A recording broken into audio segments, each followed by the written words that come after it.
everybody, welcome back to my channel. I hope you guys are all doing very well today. Today is the 1 and 2 year anniversaries of my fur babies crossing over to the Rainbow Bridge, and I'm feeling it today. I'm a little emotional, I'm not gonna lie. It's a tough day for me.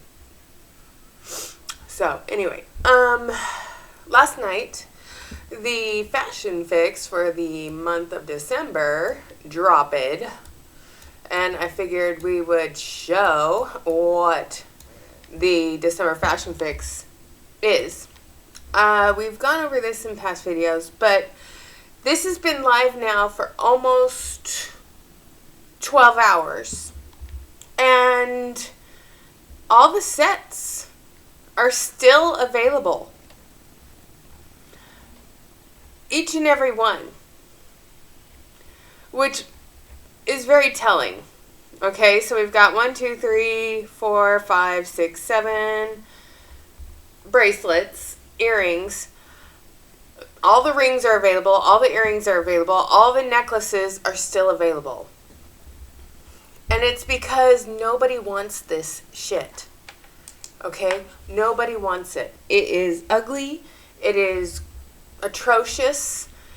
And there's no reason for it. You know, I'm sorry, but paparazzi is going down a rabbit hole or something along those lines that I think needs to be talked about. The company, I think, has lost their footing as far as it comes to costume jewelry, because I've shown this to people. I showed this to people on my trip. I showed this to people at work. I've shown what they've come up with, and the consensus is the same. Who in their right mind would wear this stuff? Who? And all I can say is the answer is nobody. Nobody would be wearing this stuff. The only thing that I would personally probably pick up, and I already have those in the non-hammered version, they're wavy. I would pick up these hoops, but then again, I already have 12 pairs of gunmetal hoops. I don't need more. Those are so teeny tiny. And then we've got these things that are like Temu specials right here. If you wanted a black painted metal, you can get them on Nihao, you can get them on Temu, you can get them on Alibaba. And then we have these gunmetal things. Again, I like gunmetal, but there's only so much you can have before you have too much. And I'm getting to the point now where I have too much. I've been at that point for quite a while. And then this. Alrighty then. So, and I'm shocked that didn't sell out. So let's look at the new releases that I put in here yesterday. So the Fire Hazard with black gunmetal and white rhinestones, that didn't sell out.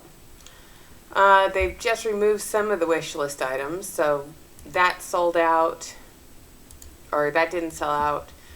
Live the Life You Love didn't sell out, but yeah, it's like this ugly stargazing show, this cheap piece of plastic with cheap chain, it didn't sell out. It's interesting. What else is interesting is those stupid happy face earrings with the lightning bolt. They finally, nope, they're still there. They haven't sold out. That hasn't sold out. That hasn't sold out. Really sad stuff. Really sad state of affairs. So, let's go in here and we're going to type in echo. Alright. Do you guys know what an echo chamber is? Sometimes I feel like people don't realize that you're in one. I feel like paparazzi, in a way, shape, or form, is an echo chamber. Okay? So I'm going to go to the Wikipedia page, and we're going to talk about echo chambers for a second. If you guys don't know what it is, I'm going to tell you my thoughts on it. When we are in the multi-level marketing space, it doesn't matter which, sorry, I hit the microphone. It doesn't matter which multi-level marketing company we are a part of. We are cut off from other thoughts, ideas, and information. Okay? So, I was in an echo chamber because I was in all these team pages. I was in all these groups. I was going to the paparazzi Facebook page and following what they were saying over there. I was listening to my uplines. I was, listening to everything they said. I mean, literally everything they said. Everything. All right. Well, that's great. But when I started stepping outside of the bubble, the echo chamber, the control, the information control, as in the bite model, I started seeing things differently. And there are other things that become echo chambers. I feel like if you do not get content from other sources, you become a part of an echo chamber. So if you only strictly stick to one source, and I'm just going to use Fox News, OAN, Real News Network, or whatever it is, if you only stick to those sources of news for your quote-unquote news, but you don't look outside at other sources, independent sources, you're in an echo chamber. And here's an example, okay? I'm just going to take this down for a second. And I'm going to make myself bigger, and I'm just going to move this out of the way. All right. I don't know if you guys remember this. It happened a few weeks ago. When I was on the ship, and a car had a crash at the Canadian border. And I can't remember what side it was going through the border. I can't remember if it was going into Canada or if it was coming back to the United States. I don't know which way this car was going. But there was a significant car accident. And the car, I think, exploded. I was up taking pictures of the sunrise that morning. And a couple of people came up on the ship next door to mine. And they said, "Did you hear about the terrorist attack in the United States?" And I was like, "Was there another mass shooting?" Because that is something I consider a terrorist attack, is a mass shooting. And they're like, "No, a car tried to come into the country and it blew up." And I'm like, okay. So I went and I looked up. I said, car crashes at border, car explodes at border. Fox and OAN were claiming it was a terrorist attack. Midas Touch Network, TYT, the Young Turks, the local news in the state of New York, they were all reporting it as a car crash where 2 people died. And this has been on my mind for quite some time, the echo chamber. Had these people actually taken the time to look for news through other sources, they would have found the facts and they would have found the evidence. And they wouldn't have jumped to conclusions. And that's what I think we in this country do far too often, is we jump to conclusions. We don't think about things very deeply. We jump to conclusions. We are coming on to, or next year is going to be an election year. And we are going to have a barrage of political ads and vote for this guy, not for this guy kind of thing. And I just want to continue to encourage you guys to study your candidates. To, 1, not be a one-issue voter. I feel educated votes are the best votes. If you vote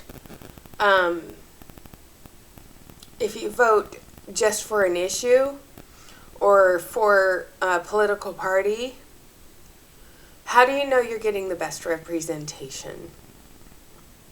Okay. I look at what laws have been passed. I look and see who's passed those laws. I look to see if they're to my detriment or if they're to my benefit.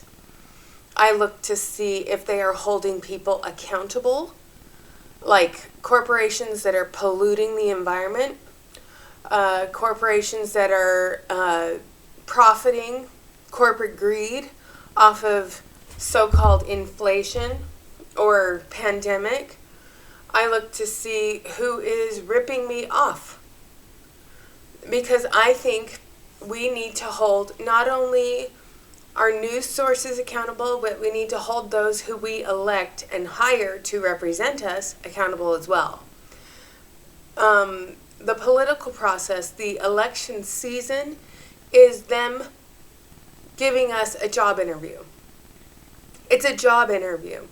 They're interviewing for a position that we pay for through our tax dollars. So if the person you're thinking about hiring to represent you via the election, you should know what they plan on doing once they are hired to do the job. And if they're not going to do the job to represent you, why are you hiring them? Okay, and I'm just going to use a couple examples. What bills have been brought to the House floor that benefit me with this last Congress? I can't think of a single one. I don't think there's been one thing brought to the floor to be voted on to help and aid the American people. What I do know, and what I have seen happen, is that they have filed articles of impeachment, but they won't show me the evidence of what those articles of impeachment are, so I can see what the hell they're doing there. They are thriving on the culture war issue, saying that if you are woke, you go broke, which I think is really stupid. But they're not holding themselves accountable either. They're not holding the corporations who fund their campaigns accountable. Instead, they're trying to get them more tax breaks. And they're trying to take away Social Security income. And they keep calling it an entitlement. No. If you work in corporate America, if you pay your taxes, you pay into the Social Security system every single paycheck or every single quarter when you pay your self-employment taxes. We all pay into that system.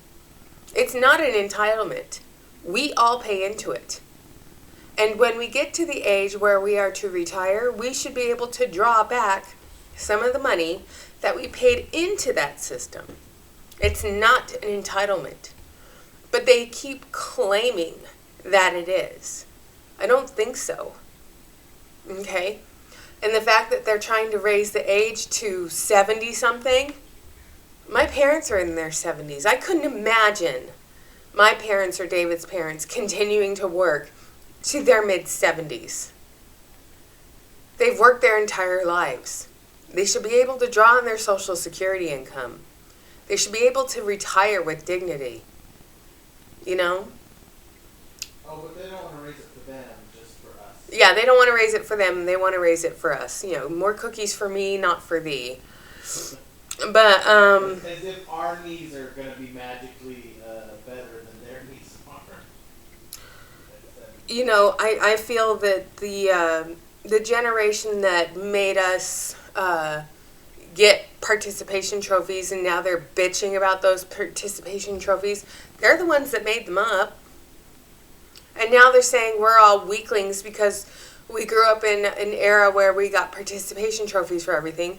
We didn't ask for that.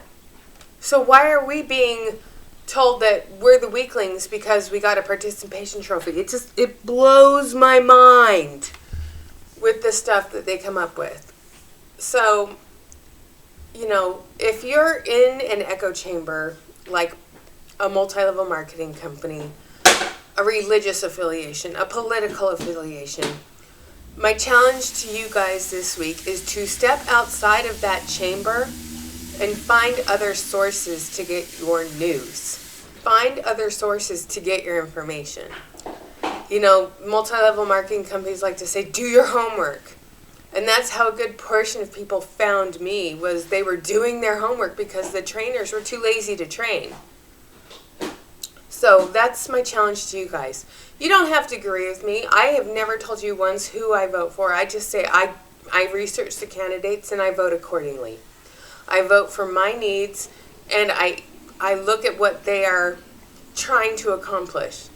And if they didn't accomplish what they said they were going to do, they don't get to stay. I don't vote for them again.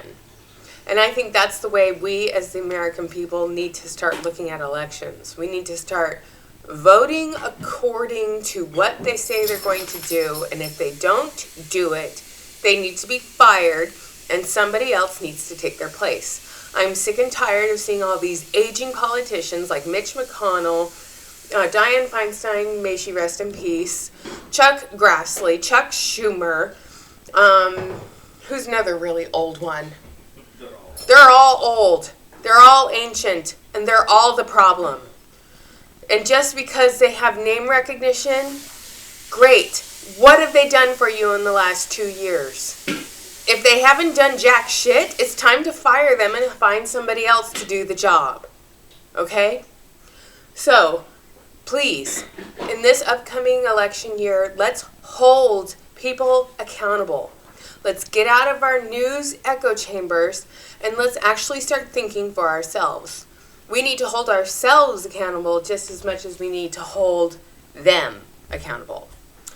All right, you guys, I want to thank you for being here. Don't forget to like, comment, share, subscribe. Thank you to my financial supporters for being financial supporters. I will update the slides today, so my newest members can be added. But again, thank you so much for being here. My husband's going to grind some coffee, so I'm going to stop recording. All right, bye.